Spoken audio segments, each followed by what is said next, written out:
Minimum ಗೆಲ್ಲಬೇಕು ಅಂದರೆ 1 ಲಕ್ಷನೇ charge ತಗೋಬೇಕು ರೀ ಅಲ್ವಾ.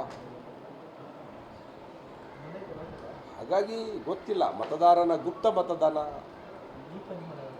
ಭಾಳ ಮತದಾರ ಬುದ್ಧಿವಂತ ಇದ್ದಾನೆ, ಜಾಗೃತನಾಗಿದ್ದಾನೆ. ನಡೀತಾ ಇರೋದು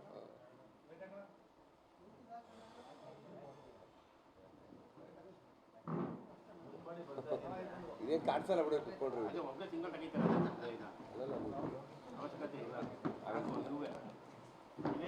ಏನು ರಂಗಣ್ಣ, ಹೌದಾ ಮಳೆ ಬರ್ತದೆ, ಹೋಗಿದ್ದು ಬನ್ನಿ ಬರ್ತೀವಿ.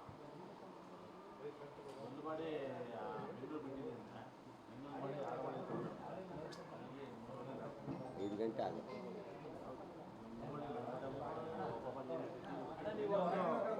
ನೀವು ಒಳಗಡೆ ಹೋಗ್ಬಿಡಿ, ಇಲ್ಲ ಕ್ಲೋಸ್ ಮಾಡಿ. ಪ್ರಶ್ನೆ ಕೇಳಿ, ನಂದೇನಿಲ್ಲ, ನೀವೇನೋ ಬಂದ್ರಿ ಅಂತ ನೀವೇನು ಕೇಳ್ತೀನಿ ಉತ್ತರ ಕೊಡ್ತೀನಿ. ಮಾತಾಡ್ಬೇಕಾ? ಥ್ಯಾಂಕ್ಸ್ ಹೇಳ್ತೀನಿ.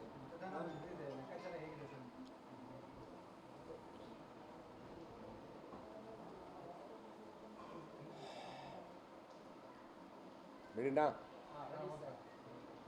ಹಿಂಗೆ ಬಂದ್ರು ಓಕೆನಾ? ಹಿಂಗೂ ಓಕೆನಾ?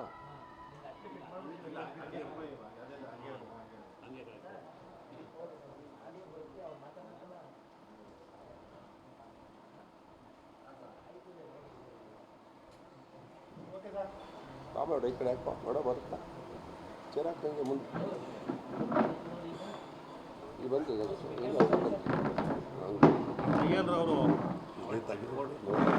ತೆಗಿತಾರೆ. ಇಲ್ಲ ತೆಗಿತಾರೆ, ಬರುತ್ತೆ. ರೆಡಿನಾ?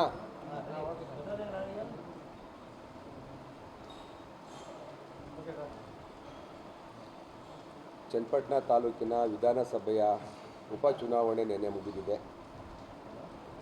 ಈ ಉಪಚುನಾವಣೆಯಲ್ಲಿ ಕಳೆದ 1 ತಿಂಗಳಿಂದ ಸತತವಾಗಿ ಉಪಚುನಾವಣೆಯಲ್ಲಿ ನನ್ನ ಪರವಾಗಿ ಕೆಲಸ ಮಾಡಿದಂಥ ಕಾಂಗ್ರೆಸ್ ಪಕ್ಷದ ಕಾರ್ಯಕರ್ತರುಗಳಿಗೆ, ಮುಖಂಡರುಗಳಿಗೆ, ರಾಜ್ಯದ ಹಲವೆಡೆಗಳಿಂದ ಬಂದಂಥ ಭಾಳಷ್ಟು ಜನ ಮುಖಂಡರುಗಳು ಇವತ್ತು ಆಯಾ ಮತಗಟ್ಟೆಗಳೆಲ್ಲ ಉಳಿದುಕೊಂಡು ನನ್ನ ಪರವಾಗಿ ಮತಯಾಚನೆ ಮಾಡಿದ್ದೀರಿ. ತಮಗೆಲ್ಲರೂ ಕೂಡ ಮಾಧ್ಯಮದ ಮುಖಾಂತರ ಕೃತಜ್ಞತೆಗಳನ್ನು ಅರ್ಪಿಸ್ತಾ, ನನ್ನ ಈ ಚುನಾವಣೆಯಲ್ಲಿ ಕರ್ನಾಟಕ ರಾಜ್ಯ ಸರ್ಕಾರದ ಗೌರವಾನ್ವಿತ ಮುಖ್ಯಮಂತ್ರಿಗಳಂಥ ಸಿದ್ದರಾಮಯ್ಯನವರು, ಉಪ ಮುಖ್ಯಮಂತ್ರಿಗಳಾದಂಥ DK ಶಿವಕುಮಾರ್ ಅವರು, ಭಾಳಷ್ಟು ಜನ ಸಂಪುಟದ ಸಹೋದ್ಯೋಗಿಗಳು, ಸಚಿವರು ಕೆಲಸ ಮಾಡಿದ್ದಾರೆ. ಅವರಿಗೆಲ್ಲರೂ ಕೂಡ ಮಾಧ್ಯಮಗಳ ಮುಖಾಂತರ ಧನ್ಯವಾದಗಳು ಹೇಳ್ತೀನಿ. ಅದರಲ್ಲೂ ವಿಶೇಷವಾಗಿ DK ಸುರೇಶ್ ಮತ್ತು ನನ್ನ ಅಕ್ಕಪಕ್ಕದ ಕ್ಷೇತ್ರದ ಎಲ್ಲ ಗೌರವಾನ್ವಿತ ಶಾಸಕರುಗಳು ಕೂಡ ಕೆಲಸ ಮಾಡಿದ್ದಾರೆ. ಅವ್ರಿಗೆಲ್ಲರೂ ಕೂಡ ಧನ್ಯವಾದಗಳನ್ನು ಹೇಳ್ತಾ, ಈ ಒಂದು ಉಪಚುನಾವಣೆ ನನ್ನ ರಾಜಕೀಯ ಜೀವನದ ಭಾಳ ದೊಡ್ಡ ಚುನಾವಣೆ. ನಾನು ಉಪಚುನಾವಣೆ ಇಷ್ಟರ ಮಟ್ಟಿಗೆ ತೀಕ್ಷ್ಣತೆಯನ್ನು ಪಡ್ಕೊಳ್ತದೆ ಅಂತ ಅಂದ್ಕೊಂಡಿರಲಿಲ್ಲ.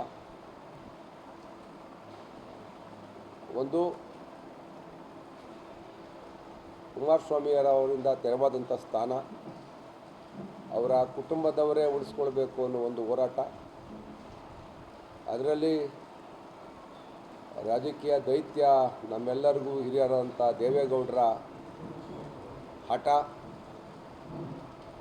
ದೇವೇಗೌಡರ ಅವಿರತವಾದಂಥ 8 ದಿವಸಗಳಿಂದ ಅವರ ಹೋರಾಟ,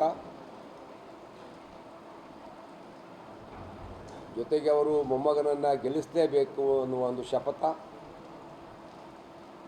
ಕುಮಾರಸ್ವಾಮಿಯವರು ಅವರ ತೆರವಾದಂಥ ಸ್ಥಾನ ಅವರ ಮಗ ಗೆಲ್ಲೇಬೇಕು ಅಂತೇಳಿ ಅವರ ಎಲ್ಲ ಅವಿರತವಾದಂಥ ಹೋರಾಟ, ಹಳೆ ಮೈಸೂರು ಭಾಗದಲ್ಲಿ ಒಕ್ಕಲಿಗ ಪ್ರಾಬಲ್ಯ ಉಳ್ಳಂಥ ಈ ಒಂದು ಕ್ಷೇತ್ರದಲ್ಲಿ ಆ ಒಂದು ಕ್ಷೇತ್ರವನ್ನು JDSಗೆ ಉಳಿಸ್ಕೋಬೇಕು ಅಂತೇಳಿ ಸುತ್ತಮುತ್ತ ಜಿಲ್ಲೆಗಳಿಂದ ಪ್ರಭಾವಿ ಮುಖಂಡರುಗಳು ಬಂದು ಅವ್ರ ಪರವಾಗಿ ಹೋರಾಟ ಮಾಡಿದಂಥದ್ದು. ನನ್ನ ಪರವಾಗಿ ಪಕ್ಷ ಪಕ್ಷದ ಕಾರ್ಯಕರ್ತರು ಮುಖಂಡರು ಹೋರಾಟ ಮಾಡ್ತಾಯಿದ್ರು. ಹಾಗೆ ಎರಡೂ ಒಂದು ರೀತಿ ಸಮಬಲದ ಹೋರಾಟ ಅಂತ ಅನಿಸುತ್ತೆ. ಆದ್ರೂ ಎಲ್ಲ ಒಂದು ಕಡೆ ಕೆಲವು ಸ್ಟೇಟ್ಮೆಂಟ್ಗಳು, ಕೆಲವರ ಮಾತುಗಳು ಒಂದು ಸ್ವಲ್ಪ ಜನರ ಭಾವನೆಗೆ ಘಾಸಿಯಾಗಿದೆ ಅಂತ ಅನಿಸುತ್ತೆ. ಜಮೀರ್ರವರ ಸ್ಟೇಟ್ಮೆಂಟಿಂದ ಒಂದಷ್ಟು ಲಾಭ ಆದರೆ ಒಂದಷ್ಟು ನಷ್ಟವೂ ಕೂಡ ಆಗಿದೆ. ಮುಸ್ಲಿಂ ಮತಗಳ ಕ್ರೋಢೀಕರಣ ಒಂದು ಕಡೆ ಆಗೋ ಪ್ರಯತ್ನದಲ್ಲಿದ್ದಾಗ, ಇನ್ನೊಂದು ಕಡೆ ಅವರ ಮಾತಿನ ಆಘಾತ ಇನ್ನೊಂದು ಸಮುದಾಯಕ್ಕೆ ಬರಬೇಕಾದಂಥ ನನ್ನ ಮತಗಳು ಬರಲಿ ಒಂದು ಸಂಖ್ಯೆ ಕಡಿಮೆ ಆಯಿತು ಅಂತ ಅನಿಸುತ್ತೆ. ಅದು ಒಂದು ಮಾಧ್ಯಮಗಳು ಭಾಳ ದೊಡ್ಡದಾಗಿ ಬಿತ್ತರ ಮಾಡಿ ಅದನ್ನೇ ಸುದ್ದಿ ಮಾಡೋದ್ರಿಂದ ನನಗೆ ಸ್ವಲ್ಪ ಅದರಿಂದ ಆಘಾತ ಆಗಿದೆ ಅಂತ ಇತ್ತೀಚಿನ ನಾನು ನಿನ್ನೆಯಿಂದ ಮಾಡಿದಂಥ ನಮ್ಮ ಮುಖಂಡರ ಕರೆದು ಚರ್ಚೆ ಮಾಡಿದಾಗ ಬಂದಂಥ ಸತ್ಯದಲ್ಲಿ ಅವ್ರ ಮಾತುಕತೆಗಳಲ್ಲಿ JDSನ ಮುಖಂಡರು ನನಗೆ ಮತ ಹಾಕಬೇಕು ಅಂತಿದ್ದರೂ ಕೂಡ ಈ ಒಂದೆರಡು ಘಟನೆಗಳು, ಒಂದೆರಡು ಸ್ಟೇಟ್ಮೆಂಟ್ಗಳು ಅವರು ವಾಪಸ್ ಅವ್ರ ಪಕ್ಷಕ್ಕೆ ಹೋದರು, ನಮಗೆ ಮತ ಹಾಕಲಿಲ್ಲ ಅನ್ನೋ ಮಾತು ಕೂಡ ಚರ್ಚೆ ಬರ್ತಾಯಿದೆ. ನಿರಾಶಾದಾಯಕವಾದಂಥ ವಿಷಯ ಏನಲ್ಲ. ಒಟ್ಟಾರೆ ಚುನಾವಣೆ ಸಮಬಲ ಇದೆ. ಯಾರೇ ಗೆದ್ದರೂ ಕೂದಳೆಯ ಅಂತರದಲ್ಲಿ ಗೆಲ್ಬೋದು ಅನಿಸುತ್ತೆ. ಆದರೆ ಒಂದು ಉತ್ತಮವಾದಂಥ ಹೋರಾಟವನ್ನು ಕೊಟ್ಟಿದ್ದೀವಿ ಅನ್ನೋ ಒಂದು ಆತ್ಮವಿಶ್ವಾಸ ಇದೆ. ನೋಡೋಣ ಏನಾಗುತ್ತೆ ಅಂತ.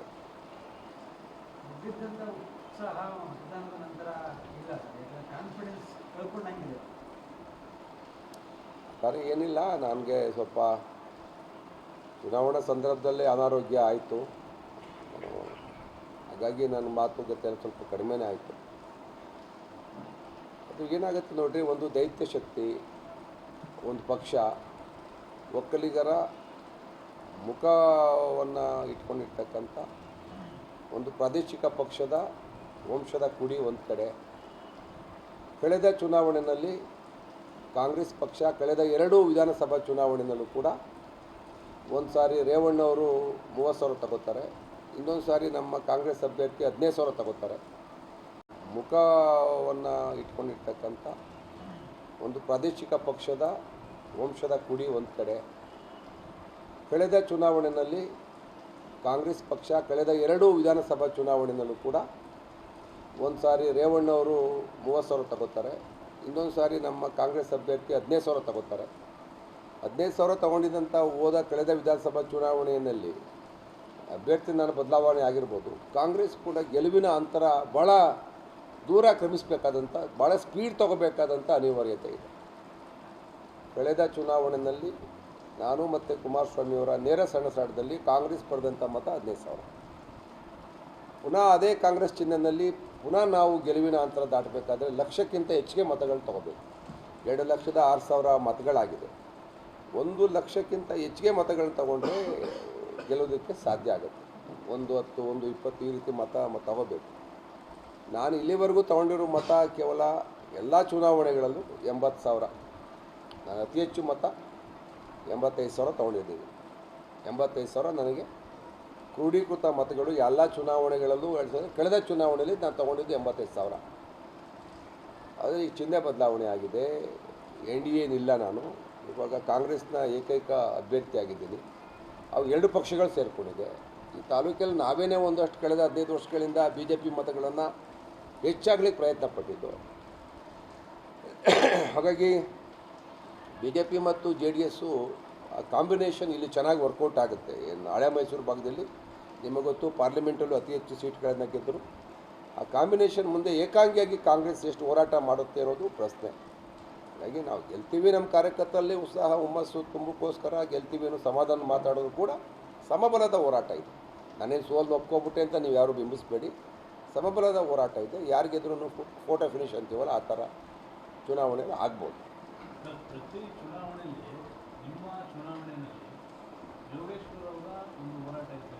ಅಂದರೆ ಈ ಚುನಾವಣೆಯಲ್ಲಿ ಯೋಗೇಶ್ವರ ಅವರು ಒಬ್ಬ ಅಭ್ಯರ್ಥಿಯಾಗಿದ್ದು ಕೂಡ ಕಾಂಗ್ರೆಸ್ನ ಎಲ್ಲ ನಾಯಕರುಗಳು ಪಾತ್ರ ವಹಿಸಿದ್ದಾರೆ. ಅದು ಏನೋ ಒಂದು ಕಡೆ ನಿಮಗೆ ಹಿನ್ನಡೆ ಅನ್ನೋದಕ್ಕಿಂತ ಹೆಚ್ಚಾಗಿ ಅನಿವಾರ್ಯ ಇತ್ತು ನನಗೆ ಇವತ್ತು ಕಾಂಗ್ರೆಸ್ಗೆ ಬರ್ತಕ್ಕಂಥ ಅನಿವಾರ್ಯ ಸ್ಥಿತಿಯನ್ನು ಮೊನ್ನೆ ಕುಮಾರಸ್ವಾಮಿಯವರು ನಿರ್ಮಾಣ ಮಾಡಿದರು.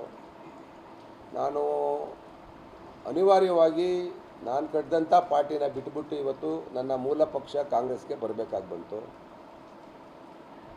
ಆ ಥರ ಏನಿಲ್ಲ, ಕಾಂಗ್ರೆಸ್ಸು ಸಂಘಟಿತವಾದಂಥ ಹೋರಾಟ ನಾವು ಮಾಡಿದ್ದೀವಿ. ಆದರೆ ಕಳೆದ 2 ಚುನಾವಣೆಗಳ ಫಲಿತಾಂಶವನ್ನು ನೋಡಿದರೆ ಕಳೆದ ಒಂದು 15 ವರ್ಷದಿಂದ ಇಲ್ಲಿ ಕಾಂಗ್ರೆಸ್ ಅಸ್ತಿತ್ವ ಇಲ್ಲ. ಕಳೆದ 20 ವರ್ಷಗಳಿಂದನೇ ಇಲ್ಲ. ನಾನು ಗೆದ್ದುದು ಬಿಟ್ಟರೆ ಕಾಂಗ್ರೆಸ್ಸಿಂದ, ಅದಾದ ನಂತರ ಕಾಂಗ್ರೆಸ್ನ ಅಭ್ಯರ್ಥಿ ಯಾರೂ ಇಲ್ಲಿ ಗೆದ್ದಿಲ್ಲ. JDS ವರ್ಸಸ್ BJP ಅನ್ನೋ ಥರನೇ ಬಂತು. ಹಾಗಾಗಿ ಕಾಂಗ್ರೆಸ್ನ ಅಸ್ತಿತ್ವದ ಕೊರತೆ ಈ ಸಾರಿ ಸಂಘಟಿತ ಹೋರಾಟ ಇದೆ. ನೋಡೋಣ ಏನಾಗುತ್ತೆ ಅಂತೇಳಿ ಜನ ತೀರ್ಮಾನ ಮಾಡಬೇಕು. ಕಾರ್ಯಕರ್ತರು ಒಪ್ಪೋದಕ್ಕೆ ತುಂಬ ಶಾರ್ಟ್ ಟೈಮ್ ಅನಿಸುತ್ತೆ ಸರ್, ನೀವು ಬಂದಿದ್ದು ದಿಢೀರಂತ ನಿಮ್ಮ ಅಭ್ಯರ್ಥಿ. ಹೌದೌದು, ಕಾರ್ಯಕರ್ತರಲ್ಲಿ ಆ ಸಮನ್ವಯ ಮಾಡೋ ಪ್ರಯತ್ನ ನಮ್ಮೆಲ್ಲ ನಾಯಕರು ಮಾಡಿದ್ರು, ಕಾಂಗ್ರೆಸ್ ನಾಯಕರೆಲ್ಲ ಹೇಳಿದ್ರು. ಆದರೆ ಎರಡೂ ತದ್ವಿರುದ್ಧ ಮನಸ್ಥಿತಿಯ ಕಾರ್ಯಕರ್ತರಿದ್ದರು. ಈಗ BJPಯಿಂದ ನನ್ನ ಬೆಂಬಲಿಗರು BJP ಜೊತೆಲಿ ಗುರುತಿಸ್ಕೊಂಡಿದ್ವಿ. ಆಮೇಲೆ ಪಾರ್ಲಿಮೆಂಟ್ ಚುನಾವಣೆಯಲ್ಲಿ NDA ಜೊತೆಲಿ ಕೆಲಸ ಮಾಡಿದ್ವಿ, JDS ಜೊತೆಲಿ ಕೆಲಸ ಮಾಡಿದ್ವಿ. ಪುನಃ ಈ ಚುನಾವಣೆಯಲ್ಲಿ ಒಂಥರ IPL ಮ್ಯಾಚ್ ಥರ ಆಟಗಾರರು ಟೀಮಿಂದ ಟೀಮಿಗೆ ಬದಲಾಯಿಸ್ತಾರಲ್ಲ, ಹಂಗೆ ನಮ್ಮದು ಇದೊಂಥರ ಈ ಚುನಾವಣೆ ಹೋದ ಸಾರಿ ಬೇರೆ ಟೀಮು. ಇದೇ ನಾವು ಪಾರ್ಲಿಮೆಂಟ್ ಎಲೆಕ್ಷನಲ್ಲಿ NDA ಅಭ್ಯರ್ಥಿ ಪರವಾಗಿ ಕೆಲಸ ಮಾಡಿದಾಗ ಇವರೆಲ್ಲ ವಿರೋಧವಾಗಿದ್ದರು. ಪುನಃ ಇವ್ರ ಪರ ಇವತ್ತು ಜೊತೆ ಸೇರ್ಕೊಂಡು ಕೆಲಸ ಮಾಡ್ತಾಯಿದ್ದೀವಿ. NDA ಪರ ಕೆಲಸ ಮಾಡೋದು ವಿರುದ್ಧವಾಗಿದ್ದಾರೆ. ಒಂದು ರೀತಿ ವಿಚಿತ್ರ ಸನ್ನಿವೇಶ. ನೋಡಬೇಕು ಮತದಾರರ ನಿರ್ಣಯ ತೀರ್ಮಾನ.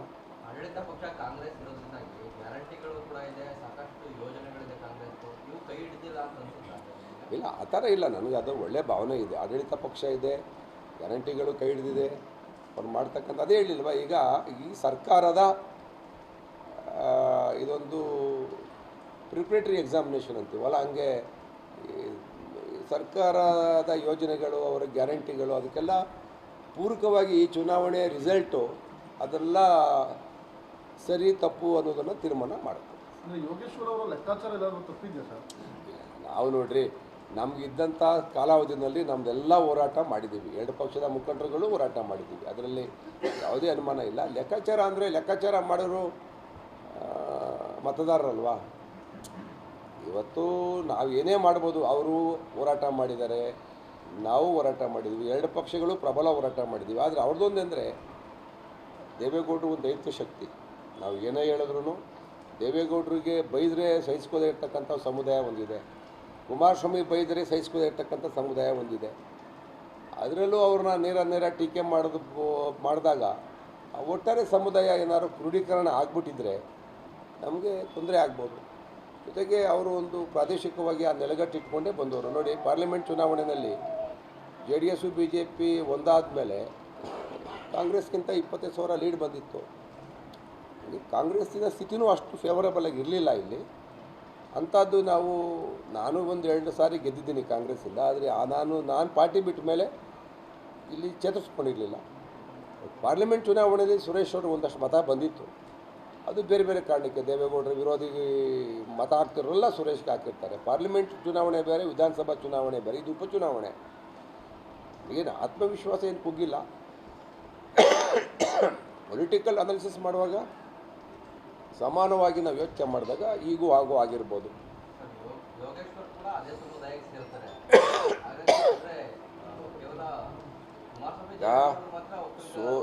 ಯೋಗೇಶ್ವರು ಸೇರ್ತಾರೆ, DK ಶಿವಕುಮಾರ್ ಸೇರ್ತಾರೆ, DK ಸುರೇಶ್ ಸೇರ್ತಾರೆ, ಬಾಲಕೃಷ್ಣ ಸೇರ್ತಾರೆ. ನಾವೆಲ್ಲ ಅದೇ ಸಮುದಾಯ ಆದರೂ ಕೂಡ ಇನ್ನೂ ನಮ್ಮ ಜನ ನಮ್ಮನ್ನು ಸ್ವೀಕಾರ ಮಾಡಿದಾಗ ಅದು ನಾವು ಸಮುದಾಯದ ಲೀಡರ್ ಆಗ್ತೀವಿ.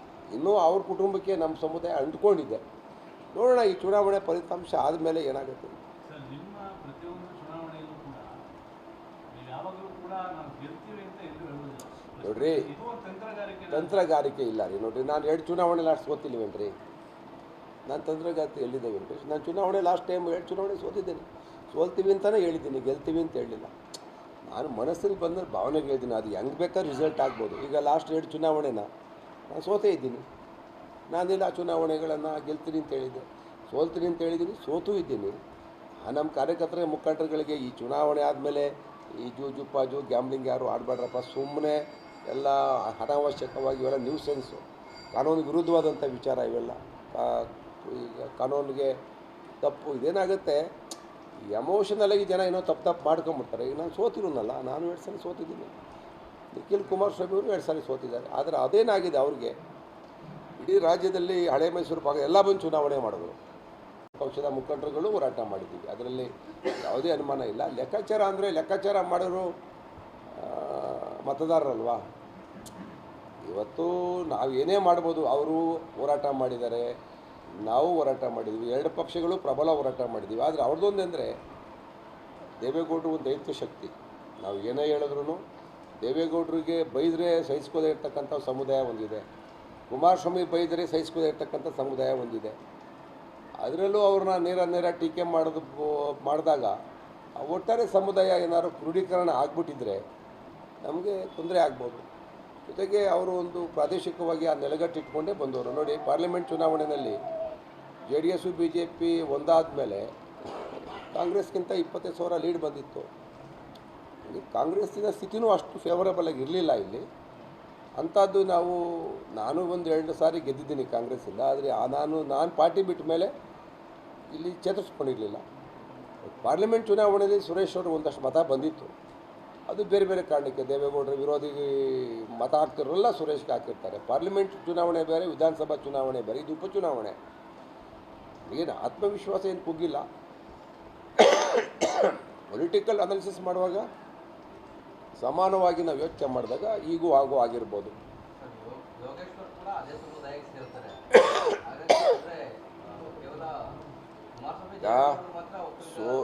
ಯೋಗೇಶ್ವರು ಸೇರ್ತಾರೆ, DK ಶಿವಕುಮಾರ್ ಸೇರ್ತಾರೆ, DK ಸುರೇಶ್ ಸೇರ್ತಾರೆ, ಬಾಲಕೃಷ್ಣ ಸೇರ್ತಾರೆ. ನಾವೆಲ್ಲ ಅದೇ ಸಮುದಾಯ ಆದರೂ ಕೂಡ ಇನ್ನೂ ನಮ್ಮ ಜನ ನಮ್ಮನ್ನು ಸ್ವೀಕಾರ ಮಾಡಿದಾಗ ಅದು ನಾವು ಸಮುದಾಯದ ಲೀಡರ್ ಆಗ್ತೀವಿ. ಇನ್ನೂ ಅವ್ರ ಕುಟುಂಬಕ್ಕೆ ನಮ್ಮ ಸಮುದಾಯ ಅಂಟ್ಕೊಂಡಿದೆ. ನೋಡೋಣ ಈ ಚುನಾವಣೆ ಫಲಿತಾಂಶ ಆದಮೇಲೆ ಏನಾಗುತ್ತೆ. ಸರ್, ನಿಮ್ಮ ಪ್ರತಿಯೊಂದು ಚುನಾವಣೆಯಲ್ಲೂ ಕೂಡ ನೀವು ಯಾವಾಗಲೂ ಕೂಡ ನಾವು ಗೆಲ್ತೀವಿ ಅಂತ ಎಲ್ಲೂ ಹೇಳೋದಿಲ್ಲ. ನೋಡ್ರಿ, ಇದು ಒಂದು ತಂತ್ರಗಾರಿಕೆ ಇಲ್ಲ ರೀ. ನೋಡಿರಿ, ನಾನು 2 ಚುನಾವಣೆ ಲಾಸ್ಟ್ ಸೋತಿಲ್ವೇನ್ರಿ? ನಾನು ತಂತ್ರಗಾರಿಕೆ ಎಲ್ಲಿದೆ ವೆಂಕಟೇಶ್? ನಾನು ಚುನಾವಣೆ ಲಾಸ್ಟ್ ಟೈಮ್ 2 ಚುನಾವಣೆ ಸೋತಿದ್ದೇನೆ. ಸೋಲ್ತೀವಿ ಅಂತಲೇ ಹೇಳಿದ್ದೀನಿ, ಗೆಲ್ತೀವಿ ಅಂತ ಹೇಳಿಲ್ಲ. ನಾನು ಮನಸ್ಸಲ್ಲಿ ಬಂದ ಭಾವನೆಗೆ ಹೇಳಿದ್ದೀನಿ. ಅದು ಹೆಂಗೆ ಬೇಕಾದ್ರೆ ರಿಸಲ್ಟ್ ಆಗ್ಬೋದು. ಈಗ ಲಾಸ್ಟ್ 2 ಚುನಾವಣೆನ ನಾನು ಸೋತೇ ಇದ್ದೀನಿ. ನಾನಿಲ್ಲ ಚುನಾವಣೆಗಳನ್ನು ಗೆಲ್ತೀನಿ ಅಂತ ಹೇಳಿದ್ದೆ, ಸೋಲ್ತೀನಿ ಅಂತ ಹೇಳಿದ್ದೀನಿ, ಸೋತೂ ಇದ್ದೀನಿ. ನಮ್ಮ ಕಾರ್ಯಕರ್ತರ ಮುಖಂಡರುಗಳಿಗೆ ಈ ಚುನಾವಣೆ ಆದಮೇಲೆ ಈ ಜೂಜು ಗ್ಯಾಮ್ಲಿಂಗ್ ಯಾರು ಆಡಬೇಡ್ರಪ್ಪ, ಸುಮ್ಮನೆ ಎಲ್ಲ ಅನಾವಶ್ಯಕವಾಗಿ ಇವೆಲ್ಲ ನ್ಯೂಸೆನ್ಸು, ಕಾನೂನು ವಿರುದ್ಧವಾದಂಥ ವಿಚಾರ ಇವೆಲ್ಲ. ಈಗ ಕಾನೂನಿಗೆ ತಪ್ಪು ಇದೇನಾಗುತ್ತೆ, ಎಮೋಷನಲಾಗಿ ಜನ ಏನೋ ತಪ್ಪು ಮಾಡ್ಕೊಂಬಿಡ್ತಾರೆ. ಈಗ ನಾನು ಸೋತಿರೋನಲ್ಲ, ನಾನು 2 ಸಲ ಸೋತಿದ್ದೀನಿ. ನಿಖಿಲ್ ಕುಮಾರಸ್ವಾಮಿ ಅವರು 2 ಸಾರಿ ಸೋತಿದ್ದಾರೆ. ಆದರೆ ಅದೇನಾಗಿದೆ ಅವ್ರಿಗೆ, ಇಡೀ ರಾಜ್ಯದಲ್ಲಿ ಹಳೆ ಮೈಸೂರು ಭಾಗ ಎಲ್ಲ ಬಂದು ಚುನಾವಣೆ ಮಾಡಿದ್ರು. ಅವ್ರ ನಾಮಿನೇಷನ್ ಇಡುತ್ತವಿಂದ ಅವ್ರ ಆರ್ಭಟ ತುಂಬ ಜಾಸ್ತಿನೇ ಇತ್ತು. ನಾಮಿನೇಷನ್ ಬಂದು ಚುನಾವಣೆ ನೆನ್ನೆ ಮುಗಿ ತನಕನೂ ಇಡೀ ರಾಜ್ಯದ ಸಮುದಾಯದ ಮುಖಂಡರೆಲ್ಲ ಚನ್ನಪಟ್ಟಣದಲ್ಲೇ ಇತ್ತು. ನೋಡೋಣ ಏನಾಗುತ್ತೆ. ನಾನೇನು ಸತ್ಯ ವಾಸ್ತವತೆನ ನಿಮ್ಮ ಮುಂದೆ ಇಟ್ಟಿದ್ದೀನಿ. ರಿಸಲ್ಟು ಈಗ ಬೂತಲ್ಲಿ ಭದ್ರವಾಗಿದೆ. 23 ತಾರೀಕು ಗೊತ್ತಾಗುತ್ತೆ. ಫಲಿತಾಂಶದ ಬಗ್ಗೆ ಯಾವೊಬ್ಬ ನಾಯಕರಿಗೂ ಕಾನ್ಫಿಡೆಂಟ್ ಇಲ್ವಲ್ಲ ಸರ್? ಕುಮಾರಸ್ವಾಮಿ ಅವರು, DK ಶಿವಕುಮಾರ್ ಅಷ್ಟು ಟ್ರಿಕಿ ಆಗೋಯ್ತಾ ಚನ್ನಪಟ್ಟಣದ ಮತದಾರರು? ಈಗ ಎಲ್ಲ ಒಂಥರ ಪರಿಸ್ಥಿತಿ ಎಲ್ಲ ವಿಚಿತ್ರ, ಎಲ್ಲ ಮಿಕ್ಸ್ ಆಗೋಗಿದೆ ರೀ. ಒಂದು ಚುನಾವಣೆ ಅವತ್ತಲ್ಲಿದ್ವಿ, ಇನ್ನೊಂದು ಚುನಾವಣೆಗೆ ಇಲ್ಲಿ ಬಂದ್ವಿ. ನಾವು ಪಾರ್ಲಿಮೆಂಟಲ್ಲಿ ಅವ್ರ ವಿರುದ್ಧ ಮತ ಕೇಳಿ ಈಗ ಅವ್ರ ಜೊತೆಲೇ ಸೇರ್ಕೊಂಡು ಈ ಚುನಾವಣೆ ಮಾಡ್ತಾಯಿದ್ವಿ, ವಿಧಾನಸಭೆ ಚುನಾವಣೆನ. ಹಾಗೆ ಮತದಾರ ಯಾವ ಥರ ತೀರ್ಮಾನ ತಗೋತಾರೆ ಅನ್ನೋದು ಮಾತ್ರ ನನಗೆ ಇದೊಂದು ರೀತಿ ಯಕ್ಷ ಪ್ರಶ್ನೆ. ಈಗ ಬೇರೆ ಬೇರೆ ರಾಜ್ಯ ಬೇರೆ ಬೇರೆ ಕ್ಷೇತ್ರಗಳ ಚುನಾವಣೆ ಬೇರೆ. ಚನ್ನಪಟ್ಟಣದಲ್ಲಿ ಈ ಥರ ವಿಚಿತ್ರ ಪರಿಸ್ಥಿತಿ ಅಲ್ಲ. ಪಕ್ಷೇತರವಾಗಿ ನಿಂತ್ಕೋಬೋದಾಗಿತ್ತು, ಏನಾದರೂ ತಪ್ಪು ನಿರ್ಧಾರವನ್ನು ಮಾಡಲ್ಲ ಸರ್ ಕಾಂಗ್ರೆಸ್ ಹೋಗಿ? ಇಲ್ಲ, ಪಕ್ಷೇತರವಾಗಿ ನಿಂತ್ಕೊಂಡು ಉಪಚುನಾವಣೆ ಮಾಡುವಷ್ಟು ಮೂರ್ಖದನ್ನೆಲ್ಲ ಕಷ್ಟ ಆಗ್ತಾಯಿತ್ತು. ಇದು ಸರಿ ಇದೆ, ಒಂದು ಯಾವುದೋ ಒಂದು ಪಕ್ಷ, ಅದರಲ್ಲೂ ನಮ್ಮ ಸರ್ಕಾರ ಇದೆ. ನೋಡೋಣ, ರಿಸಲ್ಟ್ ಬರೋ ತನಕ ನಮ್ಗೆ ಏನು ಹೇಳಿ. ಯಾವ ವಿಚಾರ ಇಲ್ಲಪ್ಪ, ಯಾವ ವಿಚಾರ ಸೇಫ್. ಈಗ ನೋಡ್ರಿ, ಕೇಂದ್ರದಲ್ಲಿ BJP ಸರ್ಕಾರ ಇದೆ, ರಾಜ್ಯದಲ್ಲಿ ಕಾಂಗ್ರೆಸ್ ಸರ್ಕಾರ ಇದೆ. ಏನು ನಮ್ದು ಯಾವುದು ಆ ಥರ ಸಬ್ಜೆಕ್ಟ್ ಇಲ್ಲ. ನಾವು ಭಾಳ ಟ್ರಾನ್ಸ್ಪರೆಂಟಾಗಿದ್ದೀವಿ, ಯಾವುದೇ ರೀತಿಯ ಇದಿಲ್ಲ. ಬಟ್ ಈ ಚುನಾವಣೆಗೆ ನಾವು ಕೇಳಿದ್ದೀವಿ, ಸರ್ಕಾರ ಇದೆ, ಅವ್ರದ್ದು ಗ್ಯಾರಂಟಿ ಇದೆ, ಅವ್ರ ಯೋಜನೆಗಳಿದೆ, ಗೌರ್ಮೆಂಟ್ ಇದೆ, ಮತ ಹಾಕಿ ಅಂತ ಕೇಳಿದ್ದೀವಿ. ನೋಡೋಣ. ಥ್ಯಾಂಕ್ ಯು, ನಮಸ್ಕಾರ.